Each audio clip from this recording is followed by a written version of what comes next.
깊이 있는 종목 상담 토마토 진단쇼 참여 방법을 알려드립니다. 첫 번째, 전화 참여. 02-325-8200번으로 전화하셔서 궁금하신 종목과 매수가, 비중을 말씀해주세요. 두 번째, 유튜브로도 실시간 참여가 가능합니다. 유튜브 검색창에 토마토 증권통을 입력하세요. 실시간 스트리밍으로 방송도 직접 보실 수 있고 종목 진단도 가능합니다. 이때 좋아요와 구독은 필수겠죠? 세 번째, 증권통 참여. 모바일 어플리케이션 증권통을 다운받아 증권통 TV에 들어가서 아자아자란에 글을 남겨주세요. 최고의 전문가들이 함께하는 토마토 진단쇼. 여러분의 많은 참여 바랍니다.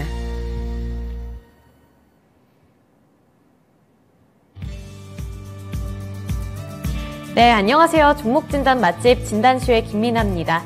오늘은 9월의 마지막 거래일입니다. 9월 한 달간을 돌아보면 우리나라 증시는 낙폭을 깊게 키워나가기만 했는데요. 이렇게 증시의 낙폭이 커진 데 직접적인 원인이 되는 일들이 참 많았습니다. 돌이켜보면은 영국의 파운드화 가치 하락, 그리고 에너지 위기로 인한 인플레이션 부담 가중이라는 이 두 가지 원인이 작용이 됐는데요. 하지만 미국에서는 이런 금융시장의 위축과는 조금 다르게 고용시장은 선방하고 있다는 평가가 많이 나오고 있기 때문에 앞으로 10월 시장의 흐름은 또 어떻게 진행이 될지 이 부분이 관전 포인트가 될 것 같습니다. 그래서 이렇게 고난은 9월을 마지막으로 좀 끝냈으면 좋겠고 10월부터는 좀 풍성한 시장이 됐으면 좋겠다는 생각이 드는데요. 오늘도 두 분의 전문가님들과 함께 할 테니까요. 이제 10월 시장은 어떻게 대비하면 좋을지 여기서 꿀팁도 많이 얻어가셨으면 좋겠습니다. 그리고 포트폴리오에 만약에 고민이 되는 종목이 있다면 종목명과 매수 단가, 보유 비중, 고민과 함께 댓글창에 남겨주시면 되고요. 또 하단에 있는 번호로 언제든 전화 문의도 받고 있다는 점 참고를 해주셨으면 좋겠습니다.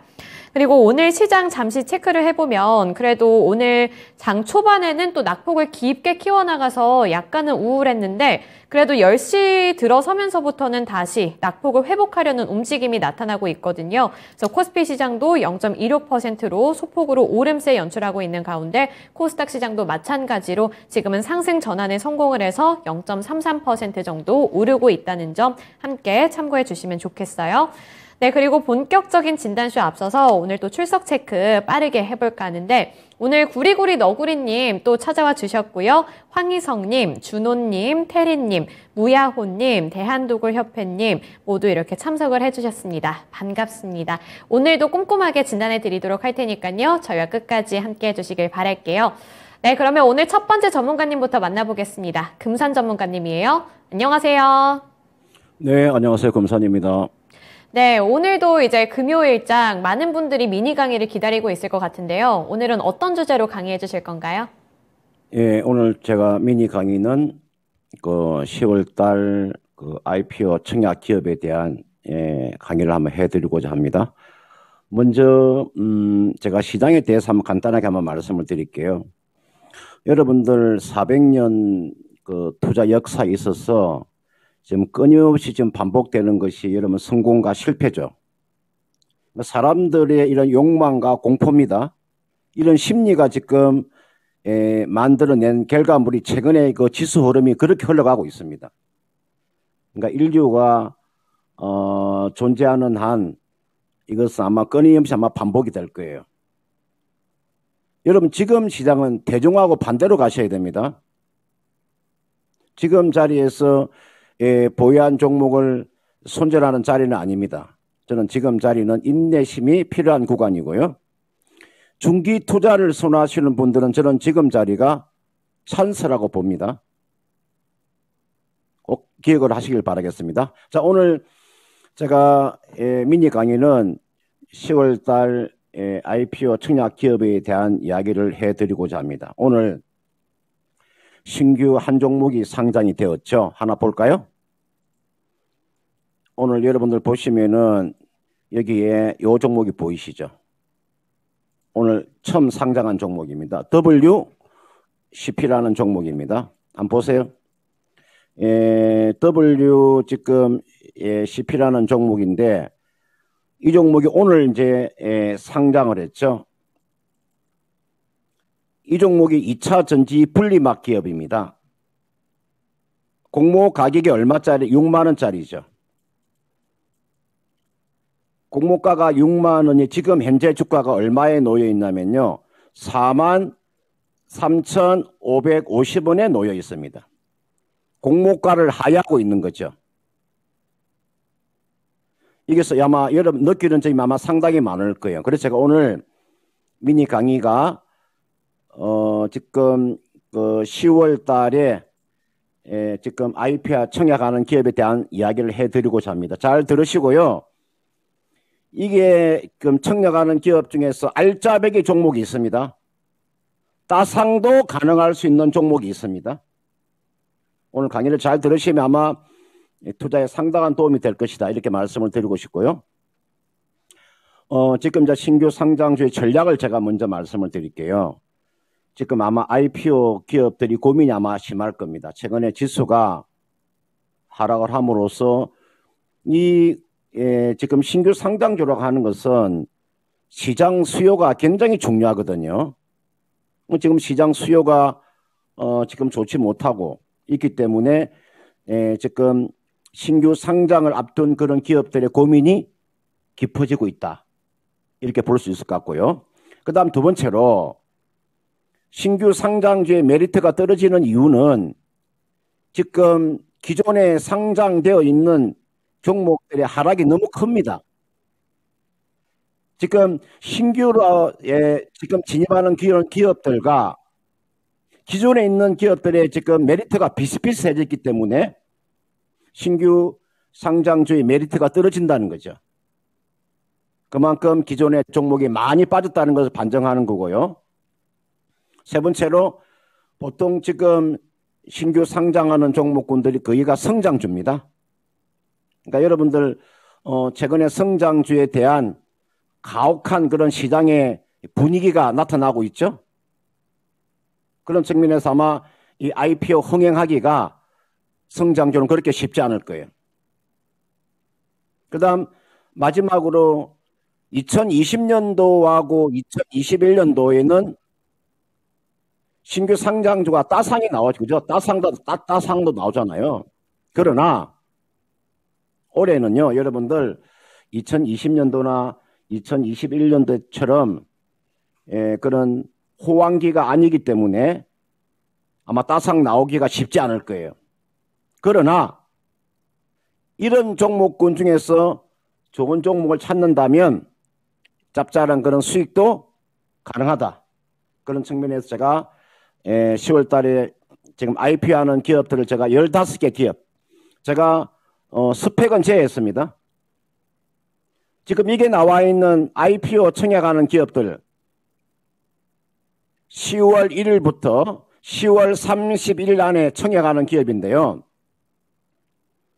제가 이게 대한 신규 상장주에 대한 제가 기업을 상당히 제가 최근에 공부를 좀 많이 했었는데 OSP가 뭐 동물 사료 기업이고 탑 멀티리얼이라는 기업 자체가 2차 전지 양극재 기업이고 SBB테크라는 기업이 로봇 관련되어 있는 사페론 관련되어 있는 종목은 뭐 의학 관련되어 있는 종목이고 핀텔이 AI 영상 기업이고 폴라저 앱이라는 기업이 의료기기고요.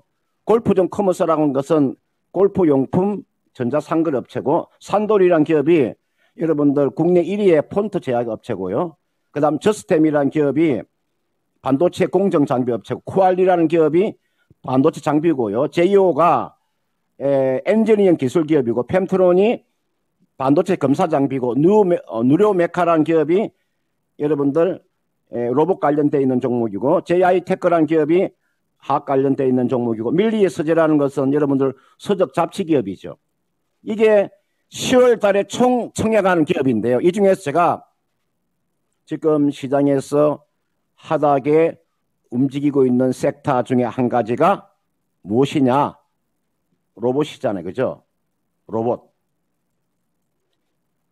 이 로봇 관련되어 있는 종목이 두 종목이 포함되어 있습니다. 이게 나와 있는 SBB테크라는 종목 하나가 있을 것이고요. 이게 보시면 누로메카라는 종목 하나 있을 거예요. 이게 나와 있는 이 두 종목이 로봇 관련되어 있는 종목입니다. 로봇 산업이라고 하는 것은 연평균 20에서 30%의 성장을 하는 산업이기 때문에 현재 여러분들 전 세계 로봇 시장의 규모가요, 약 얼마 정도 되느냐? 약 30조 가까이 됩니다.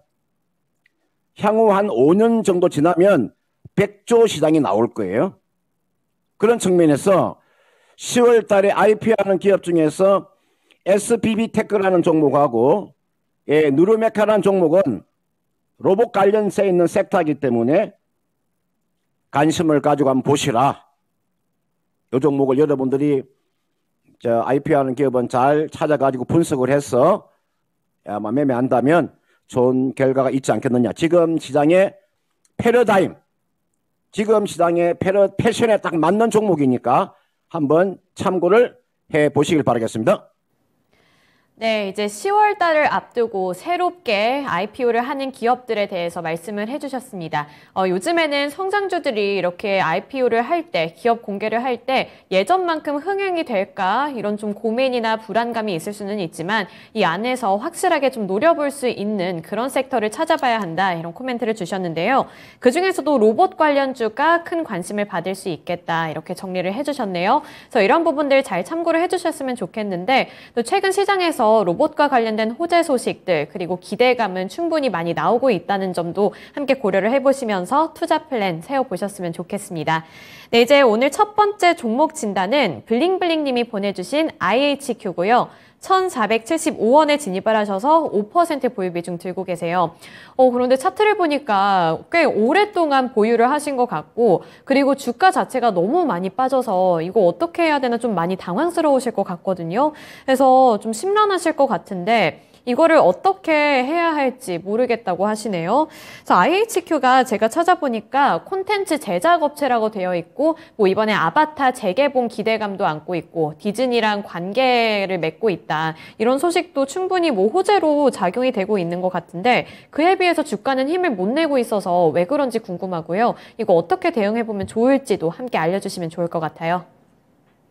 이게 나와 있는 IHQ라는 기업은 우리가 뭐 한마디로 말하면 엔트 업체라고 보시면 크게 무리가 없어요.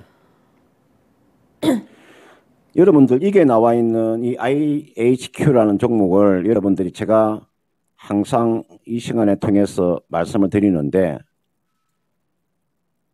기다리는 종목이 있고요. 지금 손해를 보고 있더라도 기다리면은 원금이 회복되는 종목이 있는가 하면 기다려도 원금 회복이 오지 않는 종목이 있어요. 두 가지가 있어요. 기본적으로 여러분들 제가 항상 이야기를 해드리는데 주식을 여러분들 매수함이 있어서 가장 먼저 봐야 될 거 피해를 보세요. 피해를. 이 피해를 보지 않고 배팅을 하면 안 됩니다. 주식의 가장 기본입니다. 이게 여러분들 이게 지금 손익계산서 아닙니까? 피해를 보지 않고 주식을 하면 되겠습니까? 업종을 떠나서요. 가장 먼저 봐야 될 게 피해를 먼저 보세요. 피해를 보시는데 우리가 기업이라고 하는 것은 사업을 펼치면서 1년 정도 또는 한 2년 정도는 적자를 볼 수 있습니다. 여러분들 기업을 하다 보면 시장 환경이 좋지 못하고 경기가 좋지 못하면 1년이나 2년 정도는 적자를 볼 수 있겠죠. 그러나 적자가 4년이나 3년 연속 적자가 나오는 종목은 가능성이 없는 거죠. 그렇지 않습니까? 3년이나 4년 정도 적자 보는 종목을 가지고 있다 그러면 여러분 어떤 생각이 드세요? 제가 이게 나와 있는 재무제표를 한번 보고 한번 설명을 드릴게요. 제가 이걸 왜 제가 목소리를 높여서 말씀을 드리냐면 그만큼 중요하기 때문에 제가 말씀을 드리는 보세요. IHQ란 기업이 2019년도, 2020년도, 2021년도 올해 지금 상반기까지 70억 적자, 162억 적자, 116억 적자, 상반기 119억 적자. 아, 이게 말이 됩니까, 여러분들? 내가 투자할 때도 이렇게 4년 연속 적자 보는 종목 있잖아요. 이런 종목을 여러분도 꼭 매수를 하셔야 되겠습니까? 이런 종목을. 대한민국의 양대 시장에 2,300개 되는 종목이 있습니다. 양대 시장에 2,300개 되는 종목이 있는데 이 종목 중에서 주식이라고 하는 것은 선택이거든, 선택요. 우리가 인생을 살아감에 있어서도 가장 중요한 게 선택이 가장 중요하듯이 주식도 2,300개 이상 되는 종목 중에서 왜 하필이면 이렇게 4년 연속 적자 보는 종목을 가지고 계시냐 이 말입니다. 제 말은. 제가 틀린 말 하는 거 아닙니다, 여러분들. 이렇게 주식의 적자가 나오는 종목을 들고 앉아 있으면 여러분들 이거요 기다리기가 쉽지 않아요. 못 기다립니다. 그런데 이분께서 매수한 가격대가 지금 1,475원이에요. 1,475원이 어느 지점이냐면요. 여러분들 여기가 1,475원 가격대, 이게 요 가격대예요. 여기가 이분께서 매수한 가격대가 1,475원이에요. 지금 현재 가격이 얼마입니까? 지금 가격이 491원이에요. 여러분 있잖아요. 이렇게 토막이요. 계속 이게 무슨 생선 토막 내듯이 이렇게 급락이 나오죠. 이렇게 주가가 많이 빠졌잖아요. 오늘 8% 정도 반등이 나옴에도 불구하고 지금도 491원이에요. 이거는 기술적인 반등이에요. 여러분들 제가 가장 좋아하는 종목이 제가 이게 태광이라는 종목이 있잖아요. 한번 보세요. 주가가 빠져도 있잖아요. 보세요. 빠르게 회복이 나오죠. 왜 회복이 나올까요? 기본적으로 이 실적이라고 하는 게 이게 수반되지 않기 때문에 안 되는 실적이요. 반드시 실적이라는 걸 보세요. 제가 부탁의 말씀을 드릴게요. 기본적으로 실적이 수반되는 종목을 배팅을 하세요. 이 종목 이렇게 하십시오. IHQ는 워낙 낙폭이 컸기 때문에 지금 자리는 기다려 주시고요. 그러면 이 종목이 무너진 지점이 얼마에서 무너졌냐면 748원에서 무너졌기 때문에 이 자리가 748원짜리입니다. 이 정도 오면은 정리를 하십시오. 제가 안 되는 종목은 제가 안 된다고 말씀을 드립니다. 제가 되는 주식은 기다리라고 말씀을 드리는데 되지 않는 주식은 제가 솔직하게 진단해드려야 되지 않습니까? 그죠? 저도 30년 이상을 이 바닥에서 지금 생활하고 있는 사람인데 제가 안 되면 안 된다고 말씀을 드려야 그게 가장 진리적인 이야기를 제가 해드리는 거니까요. 748원 정도까지 기다려보는 전략. 워낙 지금 낙폭이 컸기 때문에 조금만한 모멘텀 하나가 나오면 그 정도는 가능해 보이니까요. 기다렸다가 또는 뭐 700원 정도 넘어가면 전략 매도하고 종목을 교체하시길 바라겠습니다. 네, IHQ 그래도 뭔가 어떠한 이슈를 보고 기대하면서 들어가셨을 것 같은데 지금 주가가 너무 많이 빠져서 심란하시겠지만 700원 그리고 748원까지 모멘텀 때문에 올라왔을 때는 정리를 해보자 이렇게 세워주셨거든요. 그래서 많이 속상하시겠지만 그래도 빠져나올 수 있을 때 기회를 꼭 잡으셔서 다른 종목에서 좀 더 많은 수익을 챙겨가셨으면 좋겠네요. 네, 이렇게 IHQ 관련해서 진단해드렸습니다. 그리고 이제 두 번째 종목은 시청자님과 전화통화 연결인데요. 지금 바로 연결해 보겠습니다. 안녕하세요. 안녕하세요. 네, 오늘 어떤 종목 궁금하신가요? 현대 두산 인프라코어. 네. 매수 단가랑 보유 비중도 알려주세요. 네, 6,450원에 30%. 6,450원이면 한 8월쯤에 들어가신 거 맞을까요? 네네. 아, 이때 아무래도 그 중국 이야기 듣고 들어가신 것 같아요. 네네, 그랬어요. 근데 주가가 이제 많이 빠져서 고민이 되셔서 이제 찾아와 주신 것 같은데, 네. 어떤 부분이 가장 궁금하신가요? 이게 올라갈 수 있는 건지, 네. 안 그러면 종목 교체를 해야 되는 건지 궁금해서요. 보유를 해야 할지, 종목 교체를 해야 할지. 네. 네, 이 부분 그러면 금산 전문가님께 물어보도록 할게요. 네네. 네, 전문가님, 이 현대두산 인프라코어가 이제 시세가 딱 정말 많이 치솟았을 때 중국의 경기부양책 소식 듣고 들어가신 것 같거든요.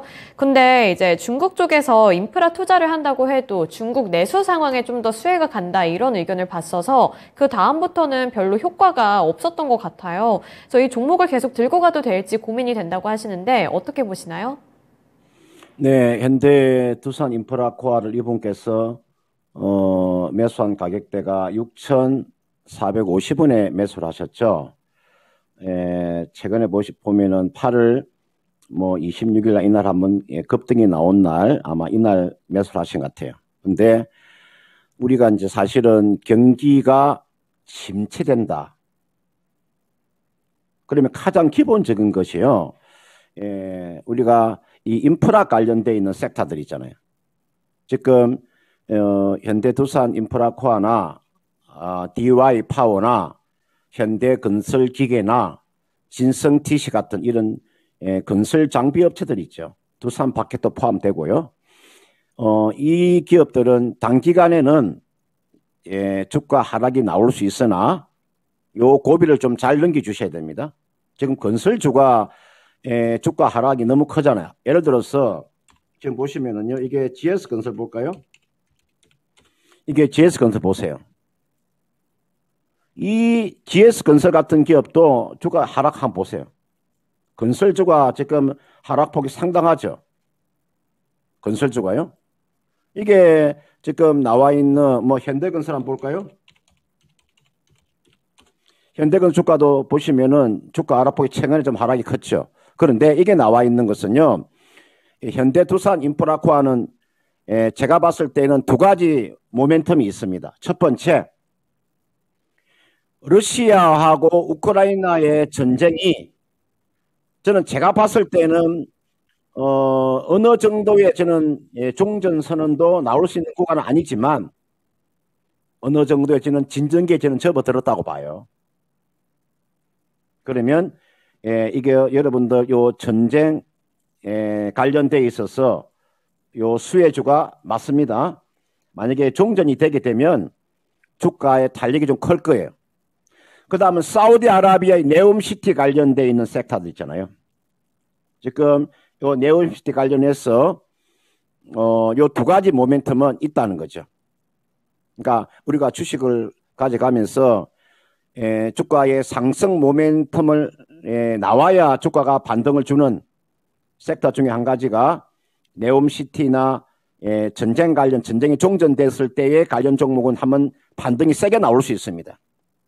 그런 측면에서 현대두산 인프라코어 주가는 어느 정도의 하방 경직이 나왔다고 보시면 크게 무리가 없어요. 저는요, 이 정도면은 저는 하방 경직이 저는 나왔다고 봐요.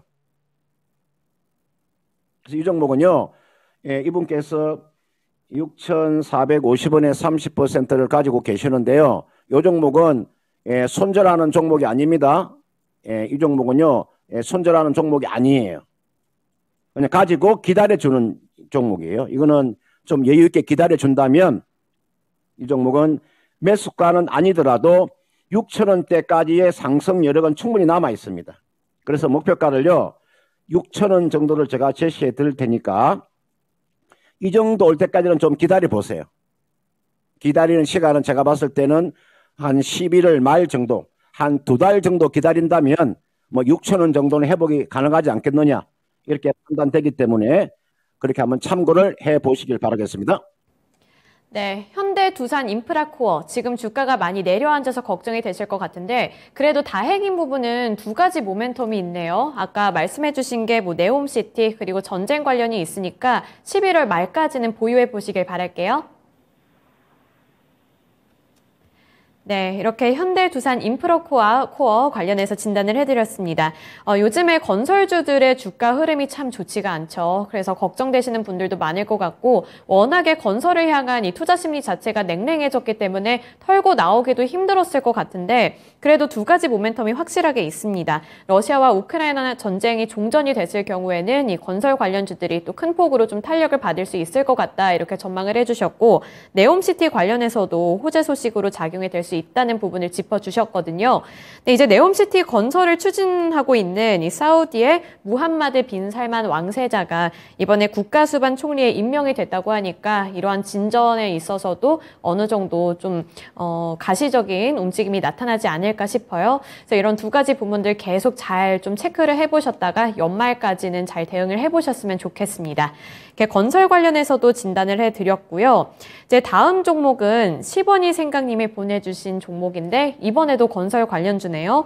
GS건설 24,000원을 50% 보유 비중 들고 계십니다.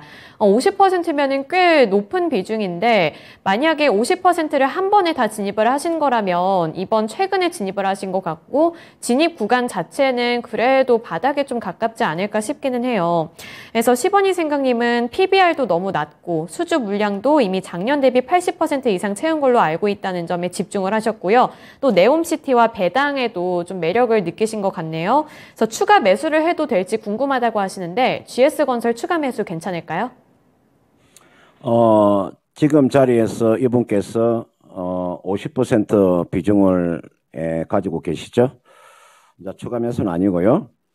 이제 만약에 비중 자체가 뭐 5%나 또는 뭐 10%나 뭐 15% 정도 된다면 제가 추가 매수를 좀 권해드리고 싶은데 지금은 이미 24,000원에 50% 가지고 계시잖아요. 굉장히 싸게 잡으신 분이에요. 제가 판단했을 때는 이분께서는 주식의 좀 노하우라 할까? 주식에 대한 지식이라고 할까? 또는 경력이라고 할까? 그게 어느 정도는 되어 있는 분들이 같아요. 왜 내가 그 이야기 해드리냐면 24,000원에 50%를 샀다고 하는 것은 타이밍을 상당히 잘 잡으신 거죠. 우리가 주식을 하면 있어가지고 있잖아요.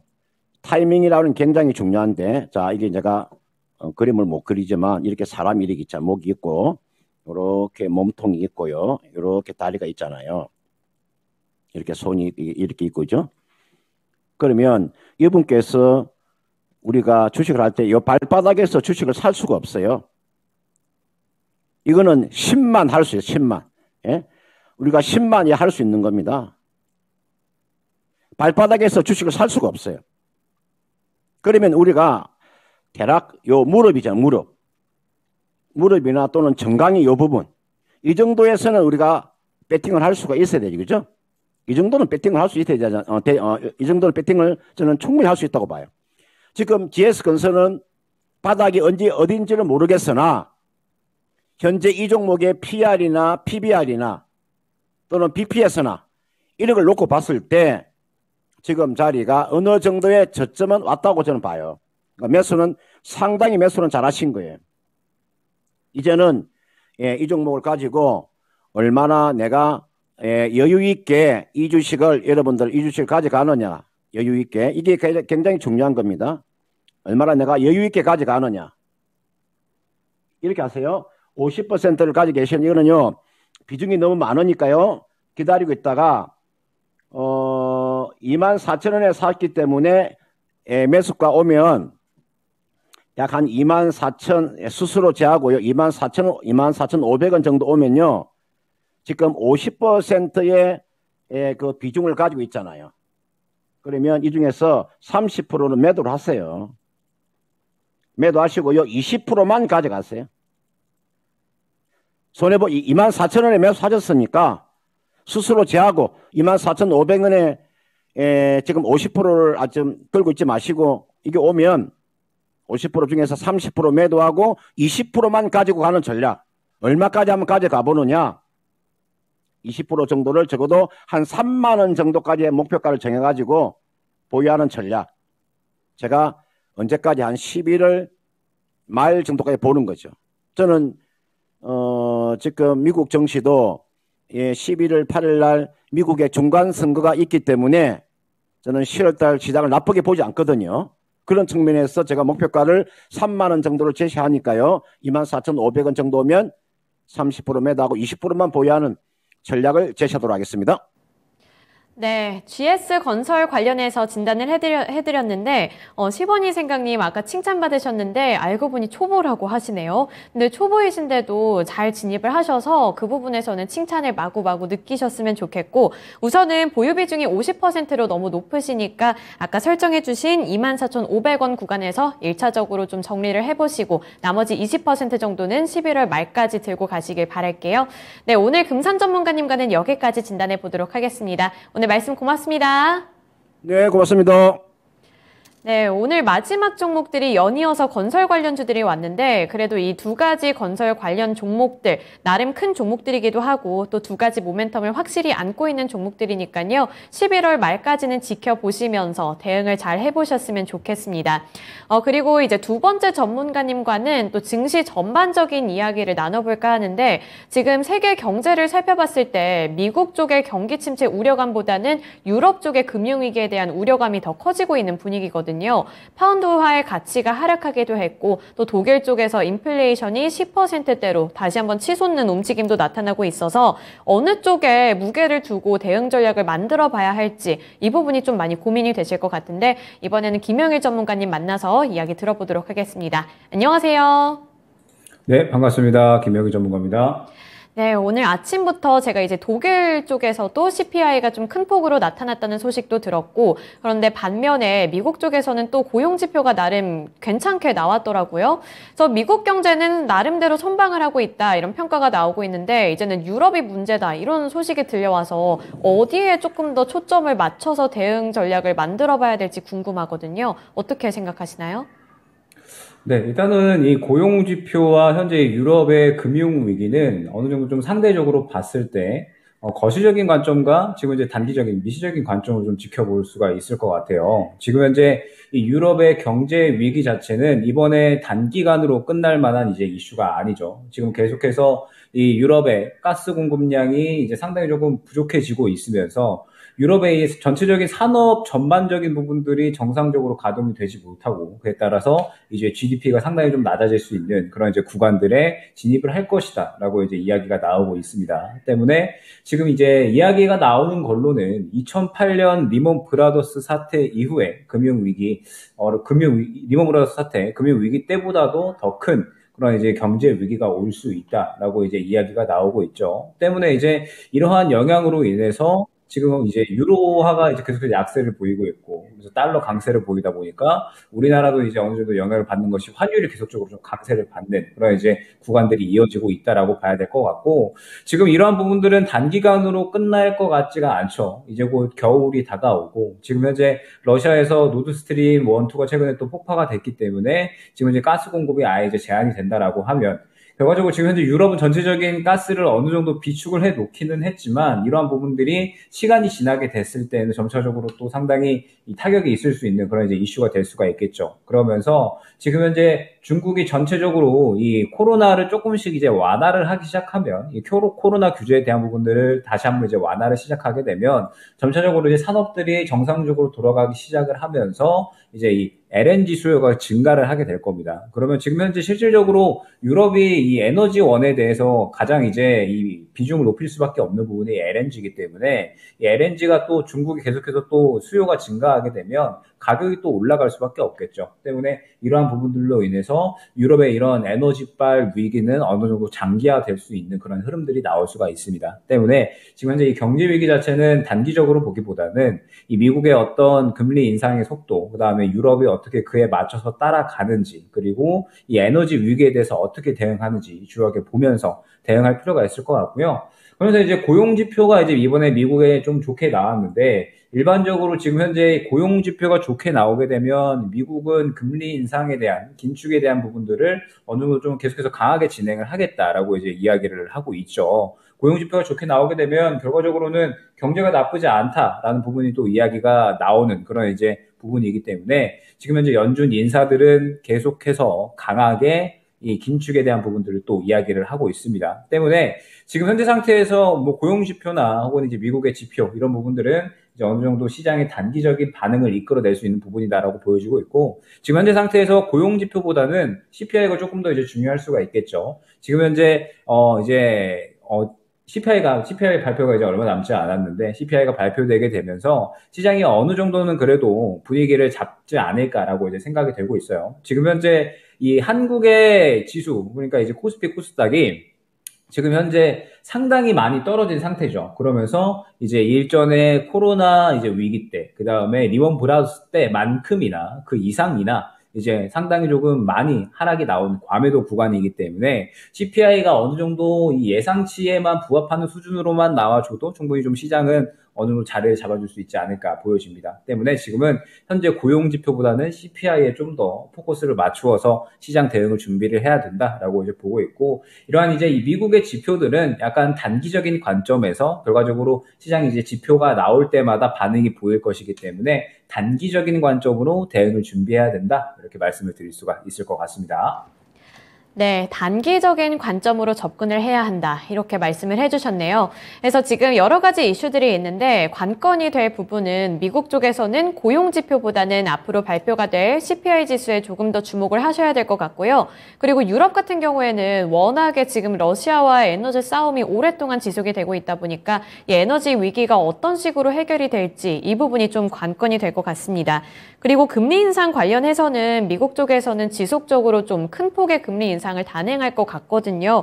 오늘 블러드 총재, 이 대왕 매파로 불리고 있는 블러드 총재도 강력하게 좀 금리 인상에 대해서 지지하는 발언을 내놨고, 로레타 메스터 총재도 역시 좀 금리 인상에 대해서 호의적인 의견을 내비쳤기 때문에요. 이런 중요 연준 인사들의 발언도 좀 금리 인상, 큰 폭의 금리 인상 쪽으로 치우쳐 있다는 부분 확인해 보시면서 CPI 지수까지 체크를 해보시길 바라겠습니다.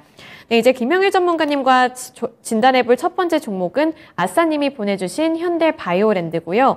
18,050원에 진입을 하셔서 5% 보유 비중 들고 계십니다. 그래서 이 종목이 지금 12,000원 초반 부근까지 내려앉아서 손실이 어느 정도 있는 상태인데 매수가까지 올 수 있을지 궁금하다고 하시고요. 손실을 최대한 적게 해서 나오고 싶다고 하시는데 탈출 전략 어떻게 세워볼까요?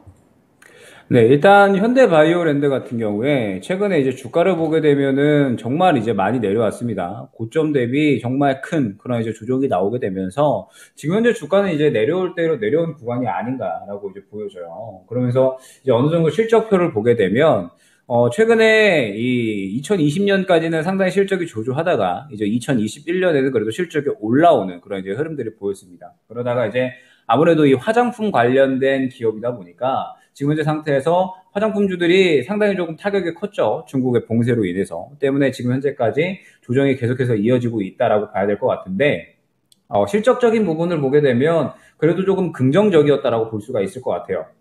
이제 코로나 기간 동안에 이제 고객사를 굉장히 좀 다변화하면서 어느 정도 이 원래 계획했던 것보다도 이 공급을 충분히 이뤄내지는 못했지만 그래도 충분히 실적이 증가할 만큼의 어느 정도 흑자를 전환해 날 만큼의 이제 매출은 잘 이뤄낸 것 같습니다. 때문에 현대바이오랜드 같은 경우에 그래도 그나마 지금 현재 이 중국의 어떤 이러한 상황들, 그 다음에 코로나 상황들에 불구하고 굉장히 좀 실적을 잘 지켜냈다라고 볼 수가 있었을 것 같은데, 아무래도 지금 현재 화장품 쪽은 당장에 꾸준하게 올라오기에는 힘이 살짝 부족한 게 사실이에요. 지금 현재 뭐 화장품주들이 이제 마스크를 실내 마스크까지도 해제한다라고 이제 이야기가 나오면서 반응이 조금 나오기는 했지만 시장에서 꾸준히 상승이 나오기에는 지금 현재 시장 상황 자체가 아직까지는 완전히 안정적인 그런 구간이 아니다 보니까 잠깐의 이제 반응이 나오는 그런 이제 수준에 머물러 있는 것 같습니다. 때문에 현대바이오랜드 같은 경우엔 지금 현재 구간에서 어떻게 진행을 해주셔야 되냐라고 한다면, 일단 지금 주가를 보게 됐을 때 어느 정도 바닥은 좀 짚지 않았나라고 이제 생각이 됩니다. 계속해서 이제 저점까지 쭉 내려오다가 이제 어느 정도 이 일전에 바닥을 잡았던 그런 이제 구간까지도 이제 다 내려온 이제 구간이기 때문에 지금 현재 상태에선 그래도 어느 정도 현재 구간에서 반등을 잡아갈 만한 그런 이제 힘은 잡아가지 않을까라고 이제 생각이 돼요. 때문에 일단은 현재 구간을 지켜주는지를 중요하게 보셔야 될 것 같습니다. 계속해서 바닥을 잡아주는 그런 이제 구간들을 좀 만들어 나가고 있죠. 때문에 이 구간에서 어느 정도 바닥 잡아주는지를 보셔야 될 것 같고요. 지금 현재 구간에서 당장의 매수가를 기대하기에는 조금은 어려울 수가 있습니다. 보게 되면 15,000원 구간에 상당히 강한 매물대가 확인이 됩니다. 그럼 결과적으로 이 매수가까지 올라오려면 이 매물대를 한 번에 삼켜주는 그런 흐름이 필요한데 당장의 지금 현재 상태에서 화장품주들이 그러한 큰 흐름을 보일까라고 하는 건 조금은 이 의문점이 들 수가 있는 부분인 거죠. 때문에 현대바이오랜드 같은 경우엔 지금 현재 상태에서 일단은 현재 구간에서 바닥을 좀 잡아주는지 먼저 봐야 될 것 같고요. 그러면서 일단 1차 목표가는 반등가는 15,000원으로 잡아갈 수가 있을 것 같습니다. 말씀드렸듯이 15,000원 위에 매물대가 두텁기 때문에 이 구간까지 일단 1차 목표 반등가 설정을 하고요. 지금 현재 구간에서 자리를 잡는다라고 했을 때는 시장이 어느 정도 동시에 같이 자리를 잡아주면서 지금 현재 실내 마스크 해제에 대한 이슈가 꾸준하게 나오고 있기 때문에 화장품주들이 일제히 반응을 보이고 그러면서 현대바이오랜드도 같이 탄력을 나올 그런 이제 가능성이 있습니다. 그러면 현대바이오랜드 같은 경우에 지금 현재 구간에서 고개를 어느 정도 돌려준다라고 했을 때 평단가를 낮춰놓는 추가 매수를 통해서 약 한 15,000원 정도를 만들어 놓는다라고 하면 손실 만회에 대한 부분은 충분히 가능할 것 같거든요. 때문에 현대바이오랜드 같은 경우에 일단은 지금 현재 상태에서는 조금은 여유롭게 보고 그 다음에 향후에 한 15,000원 정도까지 목표 반등가 설정을 해서 손실 만회에 포커스를 맞추고 대응을 하자 이렇게 안내를 드릴 수 있도록 하겠습니다. 네, 현대바이오랜드는 바닥을 잡는지 여부가 굉장히 중요할 것 같습니다. 그래서 바닥을 잘 지지해주는지 확인을 해보시고 15,000원 구간까지 일단은 1차 목표가로 두시면 될 것 같은데요. 그래도 그나마 다행인 부분은 이 보유 비중이 그렇게 높지가 않아서 15,000원 구간까지만 잘 보유를 하고 계시면 손실을 어느 정도 메꾼 채로 나올 수 있지 않을까 싶어요. 그래서 현대바이오랜드 잘 대응하셔서 다른 종목도 함께 찾아보시길 바라겠습니다. 네, 이제 다음 종목으로 넘어가 볼 텐데요. 이번에는 시청자님과 전화통화 연결이네요. 네, 지금 바로 연결해 보겠습니다. 안녕하세요. 네, 안녕하세요. 네, 오늘 어떤 종목 들고 오셨나요? 예, 화성밸브 들고 네. 왔습니다. 화성밸브 너무 높은 가격에 매수를 해가지고 지금 고민이 많습니다, 지금. 네, 가격과 비중은요? 8,100원에 20%. 오, 굉장히 고점에서 매수를 하셨는데 이때 네, 뭐 매수하자마자 권유가 주가가 네. 폭락을 해가지고. 그러네요. 이때 뭐 주변에서 권유가 있었던 건가요? 그렇죠. 주변 추천으로 산 종목인데 너무 주가가 계속 하락하는 바람에 그렇게 된 것 같긴 한데 이걸 들고 있을지 지금쯤에 팔아야 될지 고민입니다. 네, 네, 시름이 깊어지셨을 것 같은데 이걸 계속 보유해야 할지 아니면 좀 어떻게 대응을 해봐야 손실을 최대한 줄일 수 있을지 이 부분 물어보도록 하겠습니다. 네, 전문가님 고점에 진입을 하셨고요. 그 이후에 주가가 바로 이렇게 빠져버려서 너무 슬프실 것 같아요. 그래서 이거를 계속 보유를 하셔야 될지 아니면은 계속 좀 지금이라도 빠져나와야 될지 고민이 되신다고 하는데 어떻게 해보는 게 좋을까요? 일단 화성밸브 같은 경우에는 이제 추가 매수를 슬슬 저는 준비를 해야 되는 시점이 아닌가라고 이제 보여져요. 일단은 화성밸브가 최근에 이제 상승이 나왔었던 구간 자체가 이제 요 구간이죠. 근데 이제 요 구간에 어떤 이슈가 있었냐라고 한다면 이제 LNG에 대한 수급 대란이 지속적으로 이제 시장에서 이야기가 나오면서 LNG 수요가 꾸준하게 증가할 것이다라고 이제 계속해서 이제 이야기가 나왔죠. 때문에 화성밸브가 지금 이 LPG 배관망 관련해서 이제 국내 1위 사업자입니다. 그러면서 LNG가 이제 수급이 계속적으로 위기가 발생을 한다라고 하면 LPG가 대체 연료로 쓰일 수 있기 때문에 화성밸브와 관련해서 가장 또 수혜주 중에 하나였죠. 때문에 지금 현재 상태에서 일전에 상당히 좀 좋은 상승을 보였었는데 지금 이렇게 조정이 나왔던 부분은 아무래도 지금 전체적인 태조 이방원 그중에서도 조선 쪽이 상당히 이제 조정이 많이 나왔기 때문에 차익 신원이 이제 그대로 나왔다라고 볼 수가 있는 겁니다. 그러면 지금 현재 화성밸브가 앞으로 이제 상승이 나오지 않을 것이냐 이 부분을 봤을 때 일단은 지금 현재 구간에서 주가를 조금 길게 들려봤을 때는 완전히 바닥을 잡아준 그런 이제 모습을 확인을 할 수가 있죠. 지금 현재 구간에 상당히 두터운 지지라인이 어느 정도는 확보가 돼 있다라는 뜻이 됩니다. 그러면서 조금 더 이제 단기적으로 봤을 때 지금 현재 화성밸브 같은 경우에 이 앞선 구간에서 좀 보시게 되면 바닥을 이제 어느 정도 확보를 해준 상태에서 앞선 구간의 매물들이 크게 나오지 않고 그대로 이제 물량을 잘 쥐고 있다라는 것을 확인을 할 수가 있어요. 그러면서 화성밸브는 LNG 관련된 이슈가 있죠. 그러면 LNG가 이대로 끝날 것이냐 라고 한다면 저는 절대 그렇지 않다라고 말씀을 드릴 수가 있을 것 같거든요. 지금 현재 LNG는 앞으로도 계속해서 이슈가 될 수밖에 없을 것이고 지금 이 조선주들도 계속해서 관련된 이야기들이 많이 나오고 있죠. 때문에 저는 지금 현재 이 LNG 관련된 종목들은 어느 정도 차익 실현이 나왔다 뿐이지 하반기에 다시 한번 크게 또 주목을 받을 수 있는 섹터군이다라고 보고 있습니다. 때문에 화성밸브 같은 경우에도 지금 현재 바닥을 짚었다라고 한다면 이제 어느 정도 받는 구간은 충분히 잡아갈 수 있지 않을까라고 보여져요. 지금 현재 이 하반기로 접어들면서 아까도 말씀드렸듯이 중국이 코로나에 대해서 또 어느 정도 완화를 하기 시작을 하면 이제 LNG에 대한 수요가 중국에서 폭발적으로 늘어나기 시작을 할 거고 그러면 전 세계적으로 이 LNG에 대한 수요가 계속적으로 증가를 할 것이기 때문에 값은 높아질 수밖에 없고 그러면 화성밸브도 대체로 수혜를 받을 수밖에 없습니다. 때문에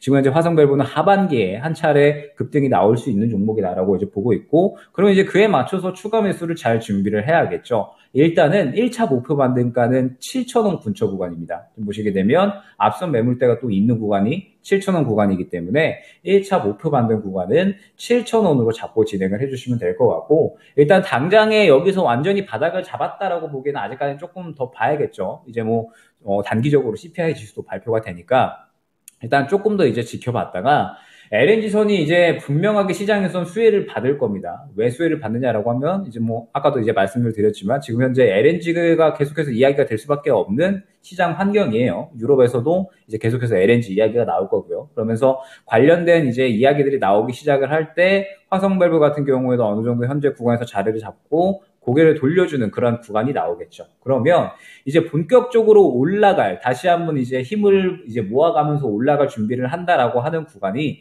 이제 이러한 거래량이 한번 들어가면서 매물 돌파를 해주는 그런 시기가 한번 이제 나와 줄 겁니다. 그러면 이제 추가 매수 시기는 언제가 될 것이냐? 여기서 한번 매물 돌파 시기를 해주고 눌려줄 때 그때 추가 매수 시기가 될 거예요. 그때 이제 추가 매수를 진행을 하게 되면 어느 정도 7,000원에서 7,500원 정도 단가에 충분히 이제 손실 만에 적어도 수익권으로 나올 수 있는 그런 이제 대응을 충분히 가능하시다라고 이제 생각이 되거든요. 때문에 화성밸브는 지금 당장 정리해야 될 종목이 아니라 추가 매수를 준비를 해서 최소한 손실 만회는 가능한 종목이니까 그렇게 대응을 준비를 해주시면 좋을 것 같고요. 혹시나 이제 화성밸브 같은 경우에는 어떻게 조금 앞으로 대응을 해야 될지 모르겠다라고 하시면 이런 이제 앞으로 이 거래량이 어느 정도 들어오는 구간이 생길 때 그때 다시 한번 문의를 주시게 되시면 다시 한번 또 상세하게 추가 매수 대응 구간 잡아드릴 수 있을 것 같습니다.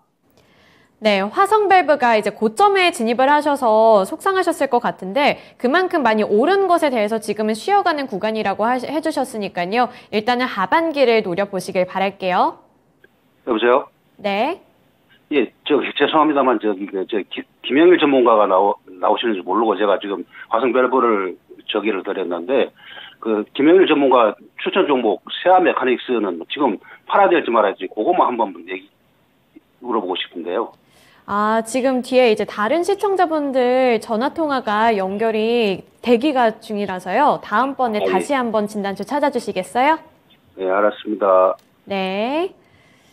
네, 화성밸브 관련해서 진단을 해주셨습니다. 일단은 LNG 수급과 관련해서 전 세계적으로 대란이 일어났었잖아요. 그래서 한번 시세가 굉장히 잘 올라갔던 종목인데 지금까지 올라갔던 것에 대해서 상승분을 반납하고 쉬어가는 구간이라고 하시니까요. 갖고 계신 분들 너무 우려하지 마시고 하반기까지 잘 보유를 해보셨으면 좋겠습니다.